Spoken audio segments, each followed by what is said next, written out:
Hi hello, ಎಲ್ಲರೂ ಹೇಗಿದ್ದೀರಿ? ಎಲ್ಲರೂ ಚೆನ್ನಾಗಿದ್ದೀರಿ ಅಂತ ಅಂದ್ಕೊಳ್ತೀನಿ. ನಾನು ಇವತ್ತೊಂದು ರುಚಿಯಾದಂಥ ಹಾಗೆ ಮಾಡೋದಕ್ಕೂ ಕೂಡ ತುಂಬ ಸುಲಭವಾದಂತಹ ಚಟ್ನಿ ರೆಸಿಪಿಯನ್ನು ಶೇರ್ ಮಾಡ್ತಾಯಿದ್ದೀನಿ ನಿಮ್ಮ ಜೊತೆ. ಮಕ್ಕಳಲ್ಲಿ ಜ್ಞಾಪಕ ಶಕ್ತಿ ಹೆಚ್ಚೋದಕ್ಕೆ ಈ ಚಟ್ನಿಯನ್ನು ಮಾಡಿಕೊಟ್ರೆ ತುಂಬ ಉಪಯೋಗ ಆಗುತ್ತೆ. ಹಾಗೆ ಇದನ್ನು ರೆಗ್ಯುಲರ್ ಆಗಿ ನಾವು ಉಪಯೋಗಿಸೋದ್ರಿಂದ ಕೂದಲು ಉದುರುವಿಕೆ ಹಾಗೆ ಚರ್ಮ ಕಳಹೀನವಾಗಿರುತ್ತೆ, ಡ್ರೈ ಸ್ಕಿನ್ ಇರುತ್ತೆ ಕೆಲವರಿಗೆ, ಅದಕ್ಕೂ ಕೂಡ ಇದು ತುಂಬ ಉಪಯೋಗ ಆಗುತ್ತೆ. ಅದಕ್ಕಾಗಿ ನಾನು ಬಾಣಲೆಯಲ್ಲಿ ಸ್ವಲ್ಪ ಎಣ್ಣೆಯನ್ನು ಹಾಕ್ಕೊಂಡು ಅದಕ್ಕೆ ಸಣ್ಣದಾಗಿ ಕಟ್ ಮಾಡಿ ಇಟ್ಕೊಂಡಂತಹ ಈರುಳ್ಳಿ, ಸ್ವಲ್ಪ ಬೆಳ್ಳುಳ್ಳಿ ಹಾಗೆ ಟೊಮ್ಯಾಟೊವನ್ನು ಸೇರಿಸ್ಕೊಳ್ತಾ ಇದ್ದೀನಿ. ಈರುಳ್ಳಿ ಟೊಮ್ಯಾಟೊ ಎಲ್ಲ ಸ್ವಲ್ಪ ಬಾಡಿದ ನಂತರ ನಾನು ಇಲ್ಲಿ ಕಟ್ ಮಾಡಿ ಇಟ್ಕೊಂಡಂತಹ ತೆಂಗಿನಕಾಯಿಯನ್ನು ಸೇರಿಸ್ಕೊಳ್ತಾ ಇದ್ದೀನಿ. ತೆಂಗಿನಕಾಯಿ ಫ್ರೆಶ್ ಆಗಿ ಒಡೆದಿರೋದಾದರೆ ತುಂಬ ಚೆನ್ನಾಗಿರುತ್ತೆ ಈ ಚಟ್ನಿಗೆ.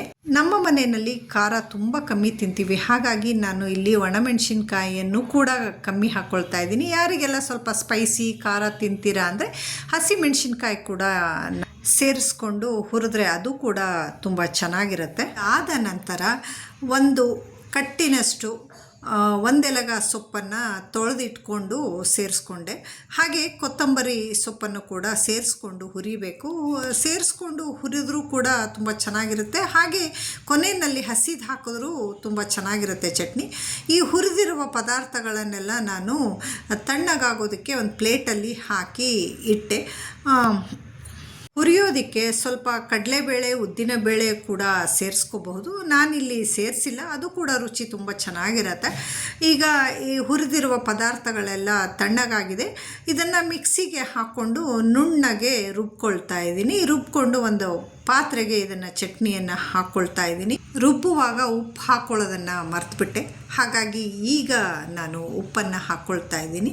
ಅಥವಾ ಈರುಳ್ಳಿ ಮತ್ತು ಟೊಮ್ಯಾಟೊವನ್ನು ನಾವು ಫ್ರೈ ಮಾಡ್ಕೊಂಡ್ವಲ್ಲ, ಆಗ ಕೂಡ ನಾವು ಉಪ್ಪು ಹಾಕ್ಕೊಳ್ಬಹುದು. ನಂತರ ಇದಕ್ಕೆ ಒಂದು ಸರಳವಾದ ಒಗ್ಗರಣೆಯನ್ನು ಕೊಡ್ತಾ ಇದ್ದೀನಿ. ಎಣ್ಣೆ ಬಿಸಿ ಮಾಡಿಕೊಂಡು ಅದಕ್ಕೆ ಸಾಸಿವೆ, ಕರಿಬೇವಿನ ಸೊಪ್ಪು ಹಾಕ್ಕೊಳ್ತಾ ಇದ್ದೀನಿ. ನಿಮಗೆ ಬೇಕಂದರೆ ಒಣಮೆಣಸಿನ್ಕಾಯಿ ಕೂಡ ತುಂಡು ಮಾಡಿ ಹಾಕ್ಕೊಳ್ಬೋದು. ಈ ಚಟ್ನಿ ದೋಸೆ ಮತ್ತು ಮೊಸರನ್ನ, ಚಪಾತಿ, ಅಕ್ಕಿ ರೊಟ್ಟಿಗೆಲ್ಲ ತುಂಬ ಚೆನ್ನಾಗಿರುತ್ತೆ. ನಿಮಗೆಲ್ಲ ಈ ಚಟ್ನಿ ಯಾವುದರ ಜೊತೆ ಕಾಂಬಿನೇಷನ್ ಇಷ್ಟ ಆಗುತ್ತೆ ಅಂತ ಹೇಳಿಬಿಟ್ಟು ನನಗೆ ಕಮೆಂಟ್ ಸೆಕ್ಷನಲ್ಲಿ ಕಮೆಂಟ್ ಮಾಡಿ ತಿಳಿಸಿ. ಹಾಗೆ ನನ್ನ ಇವತ್ತಿನ ಈ ವಿಡಿಯೋ ಬಗ್ಗೆ ನಿಮ್ಮ ಅನಿಸಿಕೆಗಳನ್ನು ತಿಳಿಸಿ. ಮತ್ತೊಂದು ವಿಡಿಯೋ ಜೊತೆ ನಿಮ್ಮೆಲ್ರಿಗೂ ನಾನು ಮತ್ತೆ ಸಿಗ್ತೀನಿ. Thank you for watching. Bye, see you.